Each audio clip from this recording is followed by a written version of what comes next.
Welcome to Awesome Movie Year, the podcast where we look back at an awesome year for movies, which is every year. My name is Josh Bell, film critic and writer, and I'm here with my co-host. I'm Jason Harris, comedian, filmmaker, charlatan. Are you a charlatan? Are you No. misrepresenting yourself here somehow? I'm not, but as last episode proved, you wanted me to tie it into whatever we're talking about, and there are some secrets and many, many lies in this film. That is true. In this episode of our season on the films of 1996, we're talking about the Palme d'Or winner at the Cannes Film Festival, which is Mike Leigh's Secrets and Lies, featuring many of both of those things, as Jason just alluded to. It is domestic drama, I guess we can call it. It gives you, it's truth in advertising, Josh. You're not going to walk out of this thing saying, hey, they really weren't enough secrets and I could have done with more lies. There were plenty of both of them. It is, in fact, and it's also one of those movies where at a climactic moment, the character says the title of the movie, which is always... I wonder if that's, in this case, because of Mike Leigh's process, he just took the title from that monologue or whatnot. Yeah, it's quite possible. I don't know. So this is a movie that it has a great critical reputation. I mean, it was a highly acclaimed movie starting with its premiere at Cannes. It wasn't necessarily like a massive box office hit, but a movie like this isn't going to be a massive box office hit. It grossed $13.4 million, although it was unclear to me whether that was domestic here in the US or worldwide.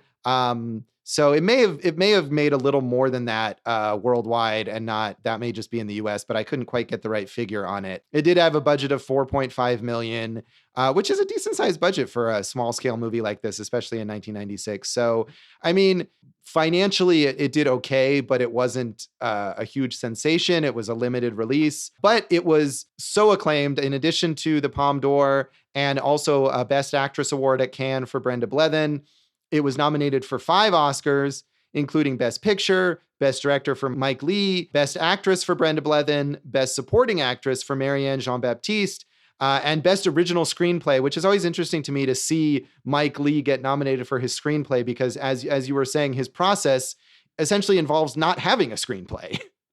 I don't know. I think he deserves it because he's able to use a process of going deep into character and situation with his actors to such a point that they're able to create this working piece of art that is, as you said, one of the most critically acclaimed films of the year. That, he deserves a screenplay nod in my estimation.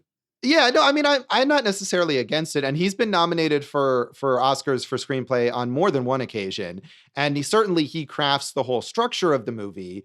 But it's always interesting to me to see how those nominations work. And that, this movie probably didn't even really have a shooting script, and that, it was put together afterwards and that he can be nominated for. But yeah, the storytelling aspect, the structure aspect is all him. And that's pretty fantastic. It did not win any of those Oscars. However, but Brenda Blethyn did win the Golden Globe and the BAFTA for Best Actress. At the BAFTAs, it also won Best British Film, not Best Film overall, but Best British Film. And it won Best Original Screenplay. And it was nominated and won awards. I mean, it's a massive list for every critics group and small, smaller award show. But those are the biggest, highest level awards that it was nominated for and won. It was certainly one of the awards favorites of 1996 all over the place in the various award shows. Yeah, a few others, Independent Spirit Award for Best Foreign Film, National Board of Review, Best Film of the Year, the Goya Award for Best European Film. So, yeah, I mean, and as we said, this is an extremely strong year for movies and an extremely strong year for awards movies. So for this to come out and hit like it did shows you the caliber of film we're talking about here. Yeah, and again, maybe it wasn't a tiny budget, but it was certainly a relatively low budget. And Mike Leigh wasn't, I mean, he'd been working for a long time at this point, but he wasn't necessarily as known or as acclaimed, especially in the US before this movie. And certainly all the actors were not big movie stars or anything like that. So this movie really traveled far on its own, on the merits of its quality and not necessarily some star power or some, major filmmaker power. And it was very, very well reviewed. It got 2 thumbs up from Siskel and Ebert. And Roger Ebert said, moment after moment, scene after scene, Secrets and Lies unfolds with the fascination of eavesdropping.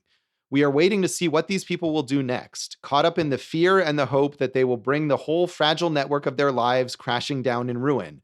When they prevail, when common sense and good hearts win over lies and secrets, we feel almost as relieved as if it had happened to ourselves. And I mean, that's a big thing about Mike Leigh, as we're saying, with his process of improvising and developing characters over these like workshops, is that his characters feel very real and very multidimensional, like we are just eavesdropping on real people. I love it, man. I mean, whatever. I'm not as acclaimed as Mike Leigh as a filmmaker, Josh, but No, aren't you? no, but I don't work just from the grounds of only inspiration, but improvisation, but I do incorporate a lot of improvisation into my writing process, and it's really exciting. So for me, it's really exciting to see a master do it at this incredibly high level, man. There is no safety net here other than you could say like, yeah, we could do another take, but I mean, the emotional points that these characters have to get to, I don't know how many takes you could do like that. Right. Yeah, it is very, there's a lot of very intense emotional moments in this movie where and the camera just doesn't look away from those. So the actors really have to like be on that whole time. And I think it's interesting with related to the improv aspect of Mike Leigh's filmmaking is that we think of improvisation as something that's used mainly for comedy. Someone like Judd Apatow is known for having so much improv in his films. But even though there's humorous aspects to this movie and to Mike Leigh's movies, overall his films are not comedies. And I think he's one of the few directors who's known for using improv so heavily in creating like serious drama. Yeah, he gets to some real truths that otherwise you might not have been able to get to. I don't know how he does it. I mean, obviously it helps working with like the most talented, group of British actors around. That doesn't hurt, but it's just he's doing it at the highest level. He's doing it at the level that Christopher Guest is doing it at in the best of his comedy films. Yeah, in a very, very different mode. But I would say, yeah, Christopher Guest, I was mentioning Apatow, but Guest is probably a better example of someone who just really builds his entire film around improvisation. So Desson Thompson in the Washington Post said, in Secrets and Lies, English filmmaker Mike Leigh's deeply touching movie about family relationships and the ever painful search for identity. He's talking about some of these random characters in a photography studio. These two figures are brought together only momentarily, but they're part of a richly woven tapestry of universal anguish. In this corner of middle-class England, the world is filled with bitter acrimony, painful secrets, and a vague sense of hopelessness. Secrets and Lies, which won the top prize at the Cannes Film Festival this year, reveals itself detail by searing detail. The movie is an extended, multi-layered revelation, and you don't get the full complex picture until the final scene. And yeah, it's in that first part, he's talking about all these scenes in Timothy Spall's character who runs a photography studio and all of these kind of interesting range of people who come in for just a few minutes to get their photograph taken, and we see them on screen. And even in those just like brief seconds of those throwaway characters, you get a sense of real life from them, I think. I think it takes a big set of balls to put those in there because, traditional screenplay or movie editing knowledge would be like you could do the whole story and not have any of these characters in there, right? And you have a tighter movie, but they really add to the scope of Timothy Spall, his character, and then also just the overall slices of life that we're seeing. Right. I think that's a big thing, is that you always get the sense, even if a character is on screen for just a tiny amount of time, that they have this whole inner life and the whole life that they're living outside of what we see in the movie, because the actors have brought that through this long process of improvisation, and that they're conveying that on screen, even in those really brief moments. A lot of those people in the photography scenes with Timothy Spall are regulars in this like Mike Leigh group of players that he reuses in movies and time and again. So everyone comes and brings their lunch to this one, Josh. They do. So a slightly critical Mostly positive, but bringing up a potentially interesting point. Owen Gleiberman in Entertainment Weekly said, in his cranky British way, Leigh has made a feel-good soap opera, and watching the inspired performances of Timothy Spall, his bearded face an egg of sadness, and Brenda Blethyn, who weeps and rasps and then weeps some more, her emotions burning right through her skin, we seem to be witnessing a ritual of redemption, life's secret losers dignified by their pain. In the end, though, it's the spectacle of races uniting idyllically, crossing lines of social habit, friendship, and even biology that lends Secrets and Lies its sentimental catharsis. The picture is a crowd pleaser, all right, but for all its appeal, a naggingly sanctimonious one. So he felt that the sort of the race aspect of this movie was disingenuous, which I don't agree with, but I thought, that's a point to potentially bring up. Yeah, I don't agree with it either, especially now. But again, now it's 24 years later, right? So Yeah. we've hopefully progressed since then. Although, as a recent conversation of Do the Right Thing had said, maybe we did not. Yeah. I don't know, man. I think that's the whole point, right? Like that this is a white single older woman who had a child and gave it up for adoption, never even knew who the child was, and the child is black. And I don't think the story is nearly as effective if we don't have that racial component here.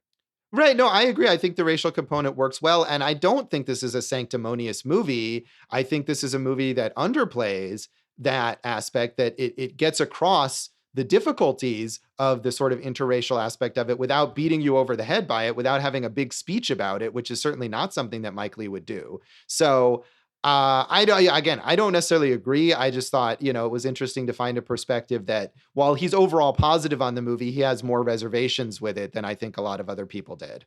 Yeah, I actually agree with you, Josh, and I think giving credit to Leigh and the characters as we come to find out who Hortense is, Hortense as they like to call her in yes. British parlance. It's never like, wait a second, we're related and you're black? What? They just accept that, like, wow, this is all just part of the package, and that there's so many other crazy elements to the revelations that it's irrelevant in a way. Right. Yeah, I agree. I mean, I wouldn't say it's irrelevant because I think it's always there, and the movie acknowledges that it's a key aspect of the story, but it's not like just constantly being talked about. It's not the only aspect of the story. So fair. I think that works well. That is a fair correction of my parlance, Josh. Yeah, not a correction, just it's a sort of different point of view. So had you ever seen this movie before this? Never. No, and I had seen, like I said, I think 96, if 94 was like our big year of like indie movies, we're like, oh, we want to be, filmmakers. 96 for me is probably still the best year for acclaim, award bait movies. And this is one that just kind of slipped under the radar for me. I knew about it, obviously, but I had never seen it. How about you? I hadn't seen it either. I've seen other Mike Leigh movies, later Mike Leigh movies, more recent ones, and many of which I love, I think are fantastic movies. And part of the reason I hadn't seen this is because it's not really very available, which is weird for a movie that was nominated for 5 Oscars, but we were able to watch it. It's now, or it has been, on the Criterion Channel streaming, but it isn't streaming anywhere else. It isn't available to rent. The DVD is out of print and has been out of print for years. So I don't know if there's rights issues or what it is, but for a movie that was such a big deal in 1996, it's actually kind of hard to find. And I think especially when I had seen some of those other Mike Leigh movies like Happy Go Lucky or Vera Drake, which I think are both just like absolutely amazing movies, and wanting to learn more about Mike Leigh, it was hard to find this movie in order to watch it. Did you see it, Dave? No, I heard you guys talking about how hard to find it was, and I was like, I'm just not even going to try. Yeah, well, I'm not even gonna give you crap for this one because it was hard. So. Yeah, I mean, I think it's great that Criterion has made it available now, and hopefully it'll remain on there for a while. But other than that, it's been a bit of a tough thing to find. Yeah, and they don't sponsor us, Josh, but I wish they would, because I am happy to plug the Criterion channel. That is an awesome piece of app-based platforming right there, where you can basically go to film school and watch classic movie after classic movie through the decades.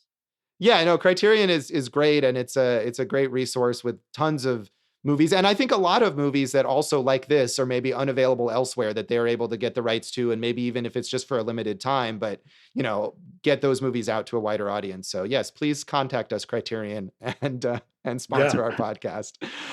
Did you have any other background info you wanted to mention on this one, Jason? I think you hit most of the points that you mentioned Ebert 2009, he put it on his great movie list, and that's it. I think you got most of the background here. The main thing besides the acclaim is that his process is so different than everyone else's that it really shows you a craftsman at the height of what he's able to do. That it does, and we'll talk more about that in a moment when we get to our general thoughts on Secrets and Lies.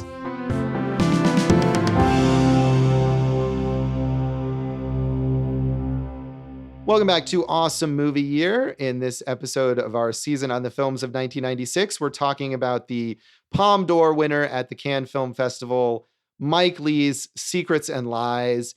And just before the break, we're mentioning his process, which is unique. I mean, I feel like there's no other director who makes movies like Mike Leigh does. At least not that I'm aware of. I don't think so. I mean, as best as I understand it, he, meets with his actors.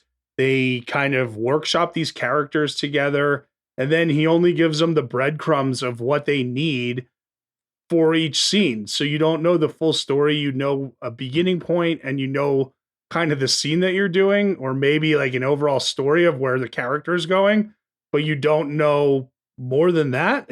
Am I missing anything to this process? Yeah, I think that's right. And I was reading it and I wasn't sure if that definitely is true. Like, for example, Brenda Blethyn, before she encounters Marianne Jean-Baptiste, because her character doesn't know that this baby that she gave up for adoption was Black. She didn't even look at the baby before she before it was taken away. She doesn't either know. Brenda Blethyn doesn't know who this actor is going to be and what she looks like and everything. But I feel like I thought that is part of the rehearsal process, that the improv mainly comes in terms of developing the story in that rehearsal process. And so by the time they get to shooting, they're still improvising dialogue, but I think the actors at that point do know what the story is. Yeah, well, like you just said with this Brenda Blethyn kind of reveal, where she knew she had a daughter who was going to contact her, but she had no idea it was going to be Marianne Jean-Baptiste, the Black woman, and she plays it as like it's impossible. And then, as Hortense gives her a few more details, Blethyn's character Cynthia has this like holy shit moment where she's recalling her past, and oh my goodness, is that one of the emotionally just, it puts you one through the ringer, but two, it is so impressive. Like, yeah, man, I what a performance from her. Yeah, it is. I mean, Brenda Blethyn really, she was the one who got most of the awards attention for this movie. And she certainly is just very powerful on screen. I mean, that character goes through so much, and there's a lot of crying in this movie. She's crying a lot. But where that scene where where Cynthia and Hortense first kind of encounter each other, and especially the scene where they go for tea, and that's shot in a single take. I think it's like 7 minutes long. Yeah, and that's just such an intense, powerful scene as these two characters are connecting, and you can see the emotions that Cynthia is going through, where she's kind of in denial at first, and she's like, this could not be possible. You could not be my daughter. And then she slowly realizes, wait, this is what happened, and you are my daughter, and this is sort of, I was misunderstanding what went on. She says, oh, I thought you had been born, 6 weeks premature, because she obviously thought the father was someone else. That's just a super powerful scene. And more so, I think, because again, the actors just have to, there's no moment where they can pause or anything. He's just got the camera straight on them and doesn't move it for that entire scene. And they have to really like convey it all just in that moment. It's really powerful. And yeah, Blethyn, that's her quote unquote Oscar clip right there that you would submit, right? But you got to give Marianne Jean-Baptiste so much credit in that scene also, because as Cynthia kind of like just explodes with hysteria. She kind of maintains a poise and a focus that had she also been crying, it would have just been a mass hysteria scene, you know? Right. There's a good balance there. And that character, I mean, like I said, there's a lot of crying in this movie, but Brenda Blethyn it's a big performance. I mean, that's not bad. That's kind of what the character is, but she's always expressing her emotions outwardly very strongly. And Marianne Jean-Baptiste is doing it a lot more inwardly. And there are a lot of scenes where you see her just kind of like tearing up a little bit. And you know that there's so much going on internally with Hortense, with that character, but she's playing it in a much different way. And I think that shows you also the contrast between who these are as people, that Hortense is more reserved. She's been brought up in this kind of middle class environment. She has this respectable professional job as an optometrist, whereas Cynthia is this working class woman who's used to being brash, and she's used to people around her being loud and talking over each other. And that's the kind of person that she is. And it really comes across because the actors know those characters so well. Yeah, you're 100% right. And I also think, without saying it, that also plays into the racial dynamics, of a middle class Black woman who has to kind of work a little harder in some ways to attain certain things in society. Whereas Brenda Blethyn has all the white privilege that so many of us have, and, emotionally, she can just be a wreck and no one will pay her none the wiser because of it. I was thinking, like, man, she had to be exhausted at the end of this role. I would think, like, part of that $4.5 million budget should have been to send her away to like a retreat just to rehabilitate her mind and soul. Brenda Blethyn, with all that she put herself through.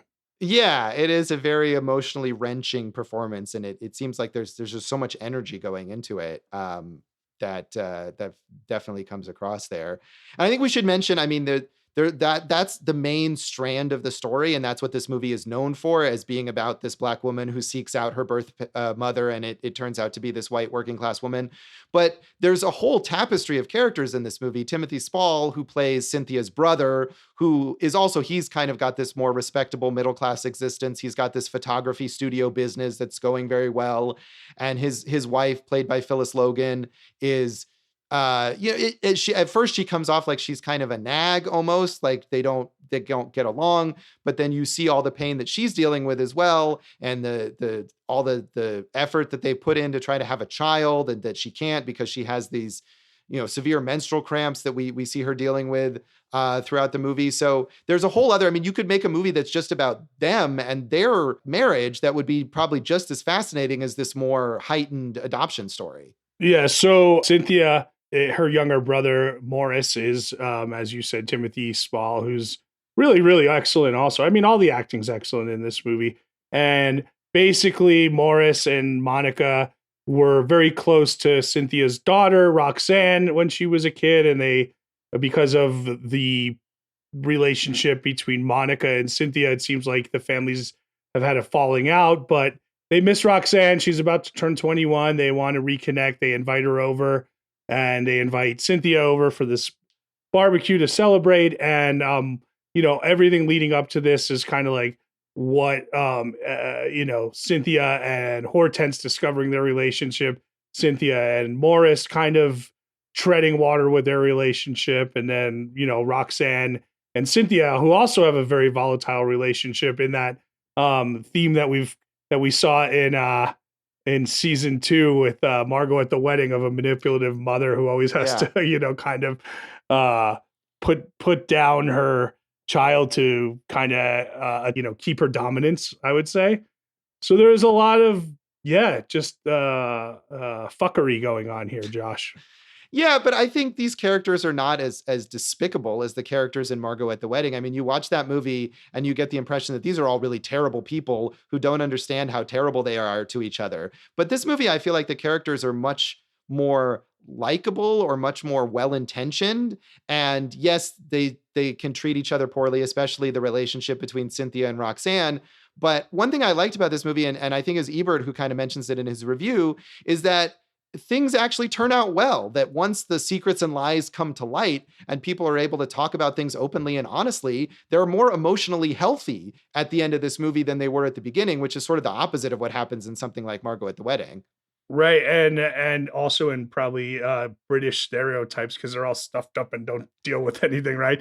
But I agree with you. I did think Cynthia was rather unlikable at the beginning, but the more we learned about her and the more she opened up to Hortense, like the more I liked her. And I love the idea of like, hey, you can't run away from the pain. You have to go through it. You have to attack it head on, and then once the explosion's over, you can kind of rebuild, and we see them doing that. And yeah, I think everything was earned. There was nothing unearned in this movie. Right. And it's not a short movie. It's, 2 hours and 20 minutes or so. And I think that's part of the way that those things are earned, that we have such a real sense of these characters, that Leigh has put all these building blocks together before we get to those big emotional explosions, that it really feels genuine, that these characters have grown and that they've been able to connect with each other on a better level by the time the movie ends, because we understand where that they were coming from. It takes you through the ringer like we talked about, and like you had mentioned, you're getting all these kind of customers coming into the photography studio that Morris runs, and you're getting just little glimpses of a woman who was in a car accident and now her face is disfigured, and she feels her life is ruined, or a couple who's about to be married and they're fighting over what their poses in the pictures, and you're like, this marriage is doomed before it even started, right? So Yeah. a lot of little things like that just really, really work and heighten this movie. Yeah, I agree. I mean, there's scenes, like you were saying before, I think there's scenes in this movie where like a screenwriting professor or somebody would say, oh, cut that out. That's not important. But it is important because it builds this sense of reality to the characters. I mean, there's a great scene where the guy who used to own the photography studio, who's clearly fallen on serious hard times, shows up and is talking to Morris. And it's this weird tension about what is he going to do and what is he going to say. And they're able to diffuse that and kind of put him on his way. And it doesn't really have bearing on the larger story, but it gives you a real sense of who Morris is as a person and the way he's diplomatic and, what's kind of been going on in his life before the point at which we see him in the movie. That scene is so awesome, dude. Like I have it in my notes. That's Ron Cook, who we talked about, I think, in the Hot Fuzz episode. Who's playing that Stuart character. And yeah, falling on hard times. Maybe he's drunk and he thinks Morris has sold out the artistic aspect of his studio. Meanwhile, he's telling Morris he should have been hiring out people to do weddings so he could have made more money, So he's like an artist who's also sold out and doesn't appreciate the way that Morris is sold out, perhaps. I don't know. But he says, with everything that's gone wrong, I'm still a photographer. I still have that eye. You can't take that away. And he's like, and I mean, this is such a roundabout way, and there's such a fight between those two. And he's basically just saying, like, if you can help me, I will help. Like, I need help, and I can still shoot photography, and I'm willing to shoot for you now, So right. A very powerful sequence, very powerful scene there. And Monica, his wife, is there to witness this. And also another minor character, Jane, Morris's assistant, who got to give credit to that actress also, man. She's in the background of all these powerful explosions, the reveal of Hortense being announced to the family as the illegitimate daughter of Cynthia. And she's really does a great job of acting in all of this stuff. Yeah. And you feel so bad for her in that whole final big climactic confrontation at the barbecue, because she's the only one who's not really a member of the family. And she's just been invited along for this nice afternoon. And she's got to be like, subject to all of these serious emotional breakdowns. And that is a tough thing to play, just sitting in the background, but she does a very good job of it. She's definitely in the moment and in, just totally immersed in what's going on. Yeah. I mean, I think another sort of similar to that scene with the photographer, the scene earlier in the movie with Leslie Manville, who is someone who's in tons of Mike Leigh movies and plays the social worker that Hortense goes to initially to get the information about her birth parents. She is so good. And that's another character where we never see her again, but just the way that she interacts with Hortense, offers her candy and sort of asks her these little background questions about her before giving her the packet of information. Like, you really get a sense of who that person is and how many of these meetings that she's had to go through, and she knows exactly what to say and what people's responses are going to be. And of course she tells Hortense, like, don't try to find your parent on your own, like, come to us, which Hortense ignores that advice. But I just really thought Leslie Manville was great in that one scene, even though you never see her again. They're all working at such a high level. Like, we're kind of, I don't want to repeat it, but like, everyone brings everything to this thing. And that is a credit to the class of actors that Mike Leigh works with, and also a credit to Mike Leigh and how he's able to direct actors. Yeah. And I think that's one thing I also wanted to bring up is that he's so known for that process, and he's known for directing actors. I mean, that's like his thing. But visually, this movie is very well constructed also. I mean, there's those long takes that we're mentioning, the tea scene between Cynthia and Hortense, but also the barbecue where another really long take where he sets the camera in the one empty chair, like behind the one empty chair where Timothy Spall's character would theoretically be sitting, but he's not because he's up using the barbecue and whatever. And we see all of the people kind of bustling around it. I mean, that's a really well blocked scene. Like, everyone is in exactly the right place to kind of talk to each other and talk over each other. Also the scene where Cynthia and Hortense first find each other outside the subway station, and he shoots it kind of from like across the street, almost in this voyeuristic way. And we see cars blocking the camera at various times. I mean, those are very conscious choices visually that enhance the storytelling. You're right. I think upon reflection, I got to give that a little more credit, because it's like a lot of the time, like you're saying, they put the camera down and let the scene play out, but where they put the camera and how they let those scenes play out are so important to this. So, yeah, it technically lives up to the story that's being told. Yeah, I agree. Is there anything that you felt like didn't work about this movie? I don't think so. I think, in the Ebert review where he's talking about like each scene reveals a different thing, right? And it keeps going and you're enjoying more, and it just keeps on like that. I really felt like that. Like I told you after I had watched it, it was 2 hours and 20 minutes, but it didn't feel like 2 hours and 20 minutes. Yeah, I agree with you there. I don't think the length is a problem. And as we're saying, I don't think Owen Gleiberman's criticism about the racial aspect is an issue as well. I think that works for me. The story and one of those reviews mentioned that it's sort of like, if you just talk about the basic beats of the plot, it is very soap opera-y. And I felt like on that level, there were some times, especially in Brenda Blethyn's performance, because it's such a big performance, that it did feel a little overwrought to me in comparison also, I guess, to some of the other Mike Leigh movies that are a little more understated, the ones that I've seen.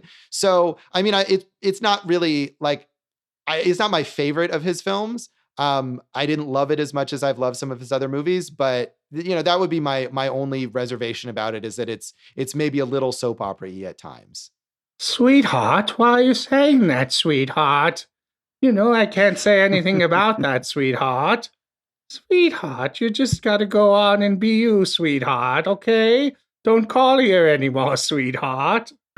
That's my Brenda Blethyn. It's not very good. No, it's not. But she does say that a lot. And again, I think it's something about the character that's kind of a thing that she does as a person. But I think some of that in the performance can make the movie seem a little overwrought at times. I don't know I don't know. I think a lot of I watch a good amount of British TV, Josh, yes. Just to let the listeners know, I like British TV. Yeah. I like Australian TV, some TV from New England.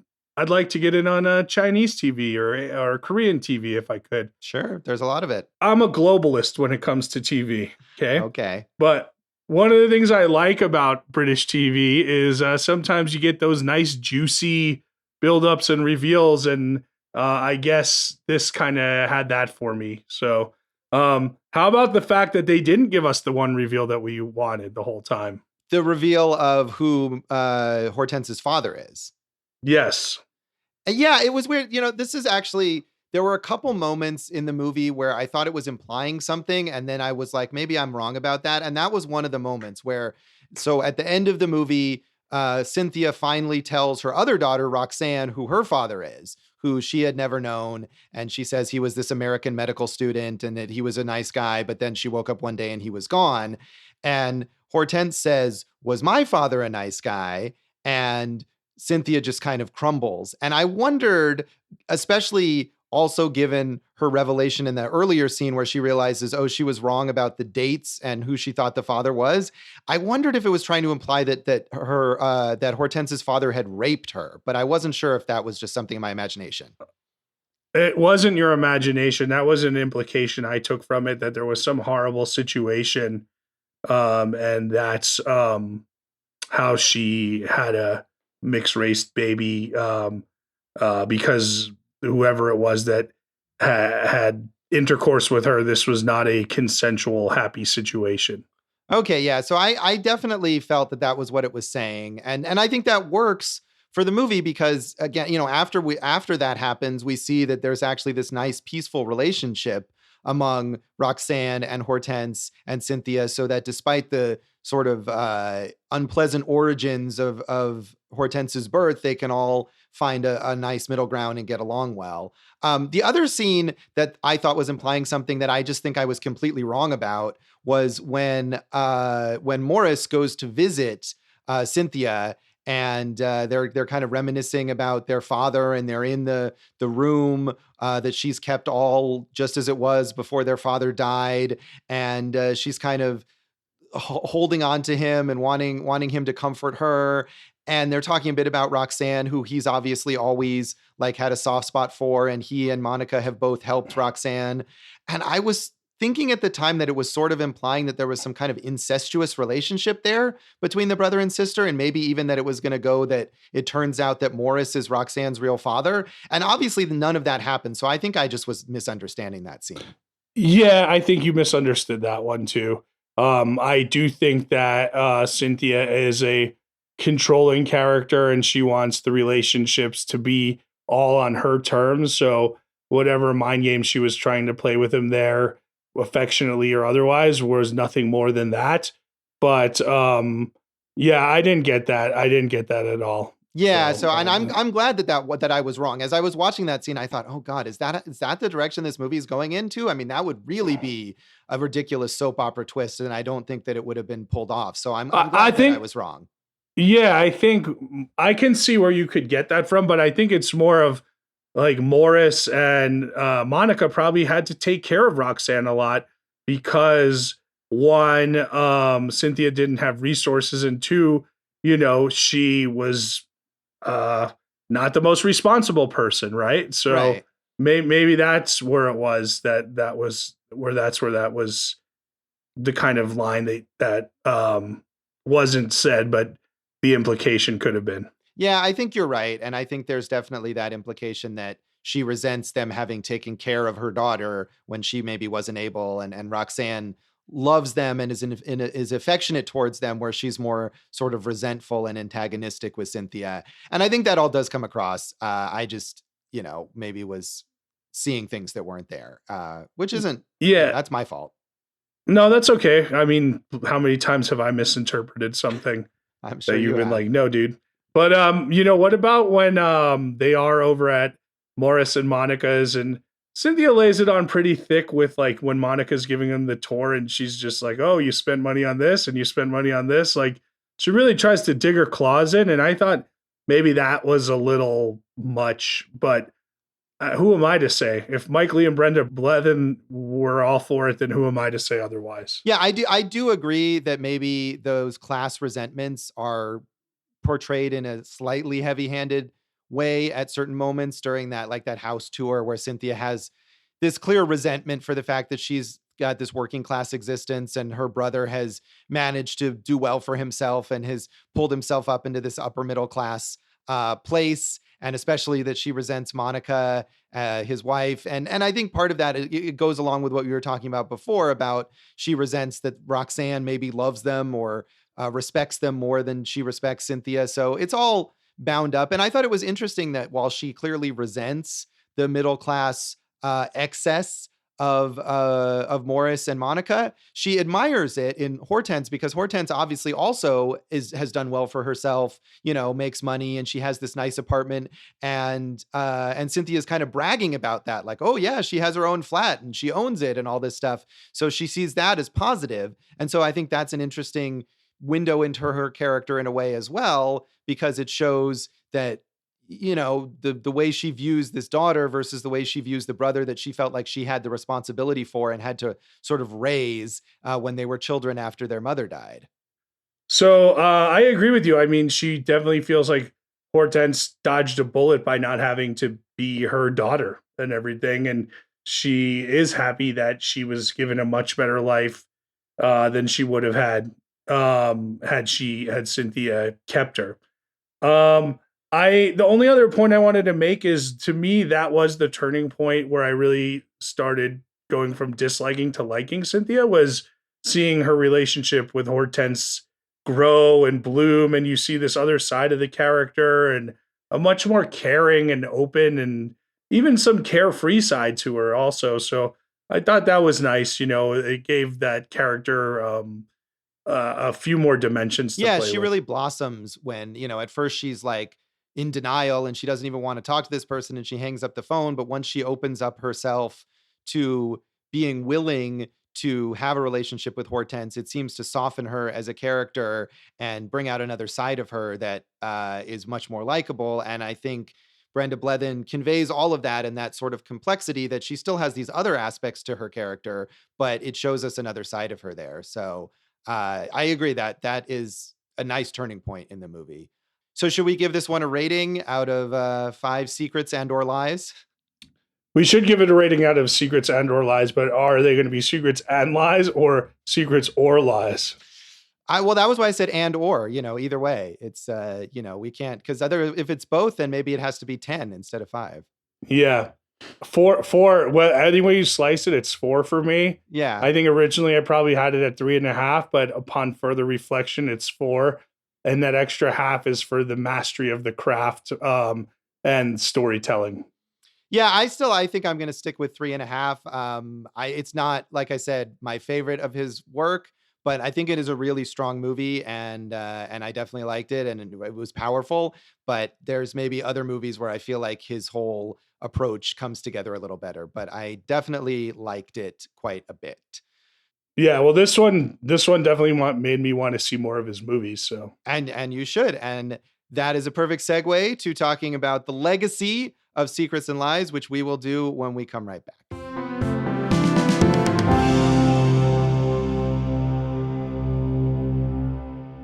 Welcome back to Awesome Movie Year. In this episode of our season on the films of 1996, we've been talking about the Palme d'Or winner from the Cannes Film Festival, Mike Leigh's Secrets and Lies. And as we're just saying right before the break, Mike Leigh has gone on to make some, in my mind, even better movies.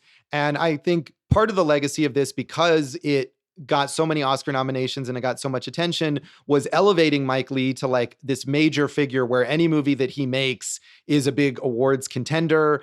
Many of his later movies have been nominated for numerous Oscars. Personally, I love Vera Drake with Imelda Staunton as an abortion provider in the 1950s. I really love Happy Go Lucky with Sally Hawkins. That's probably my favorite movie of his.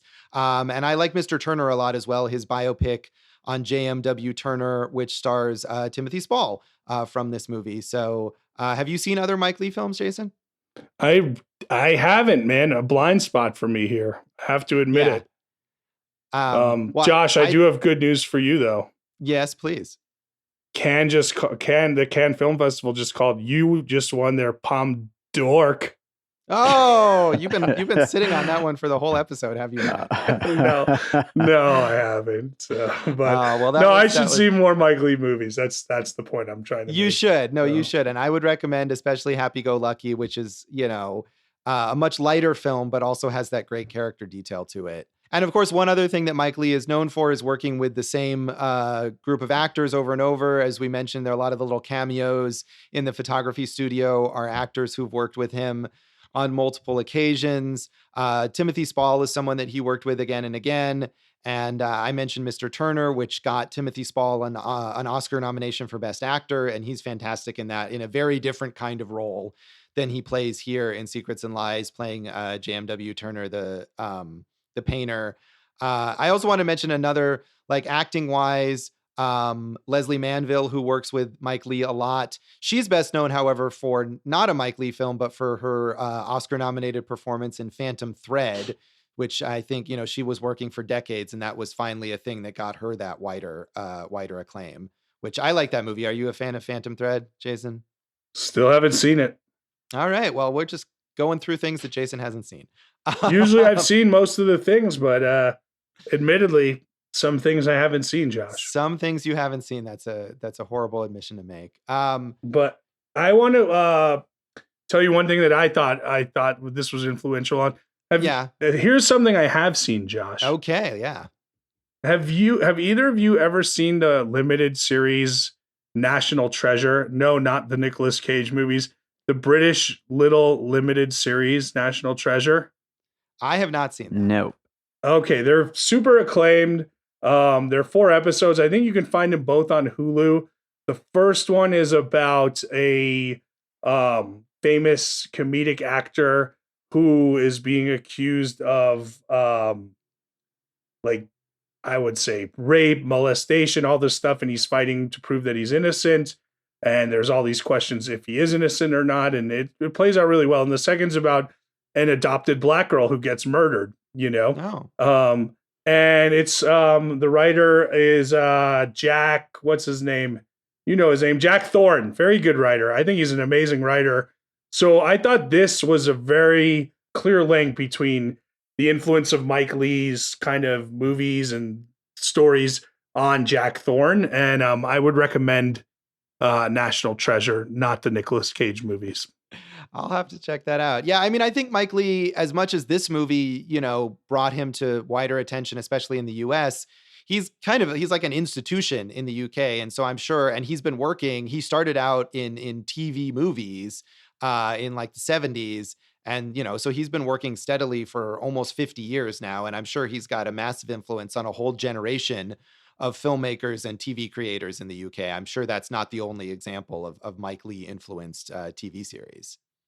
Yeah, you're right. And that's just the example I wanted to give. Right. No, it's a good one. And I definitely, that's something I should check out. Acting wise, I also want to mention Marianne Jean-Baptiste, and this was a big breakthrough for her. She does a lot of American TV now, which is weird. She was on Blind Spot and a few others. She plays like kind of authority figures and stuff like that. So she didn't go on to become a superstar, but she certainly had a steady career that came out of working on this movie. And she's someone who did not act in any more Mike Leigh movies after this, but had a strong career. And I think this is another thing, Jason, that you probably haven't seen, but I remember Phyllis Logan, who plays Monica in this movie, as Mrs. Hughes, the head housekeeper on Downton Abbey. And she looks very different in this movie, but as soon as she opened her mouth and started speaking, she has this very distinctive voice. And I was like, oh my God, it's Mrs. Hughes. So people, I think, know her. She's much more widely known for Downton Abbey, which is kind of an iconic thing at this point. She should do a National Treasure movie with Nicolas Cage. That would certainly be something. So that's about it on the legacy from me. Any other points you wanted to bring up, or people involved in this movie and what they've done since? No, I think you hit on most of it. These are all actors who are, great and worth watching. So I'm excited to see more of their work now that you have given me many choices to choose from, Josh. Yes, I have. I definitely, like I said, I would recommend those. And I should see more Mike Leigh movies. I haven't seen anything pre-Secrets and Lies. But, as far as his later work goes, I would really recommend Happy Go Lucky and Vera Drake. Those movies are fantastic. I've seen Vera Drake, by the way. I'm one ahead of Jason. So what can I say? Yeah. Did you like Vera Drake? It was very good. Yeah. Yeah.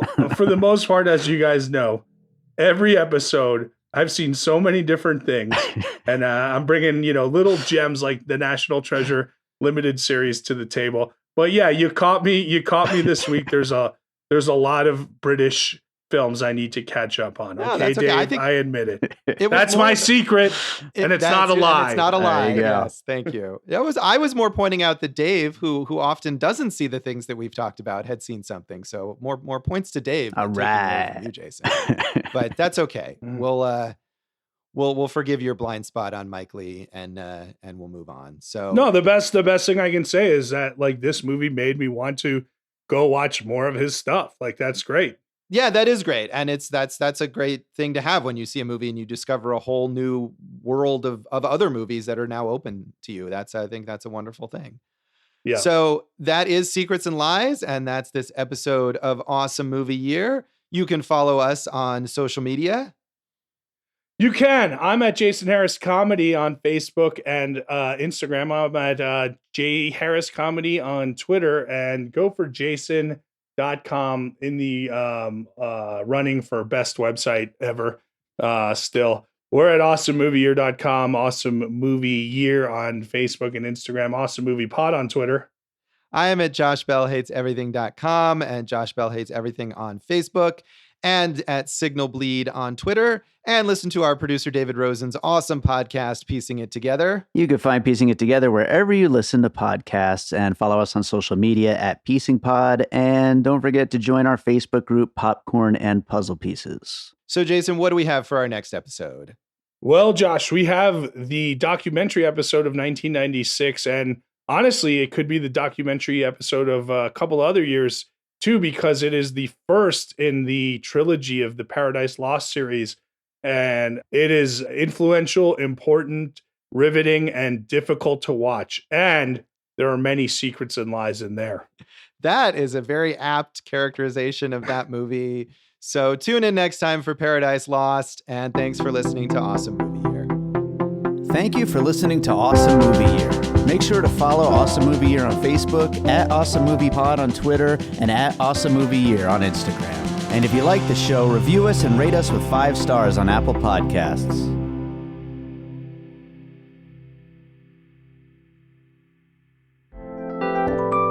And all points west.